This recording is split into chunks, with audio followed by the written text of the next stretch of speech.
വല്ലം മുങ്ങി നഷ്ടപാതിരിക്ക് വരുമ്പോൾ കുറുക്കൻ കൂടി ഉണ്ടെന്നുള്ളത് ഒരു പുതിയ സംഭവമായിരുന്നു. അപ്പം അവിടെ ഒരാൾ വൃത്തിയാക്കണണ്ട,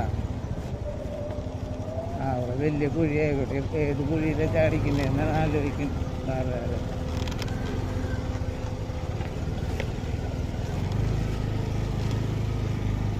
വഴി നിറയെ കുഴിയാണ്. വേറെ ജാതില്ലാത്തൊരു ഭാഗമാണ്. ഇവിടെ തിന്നിട്ട് അതിൻ്റെ വേസ്റ്റ് പുറത്തേക്ക് ഇട്ടുകൊണ്ടായി കളയാൻ പാടില്ല.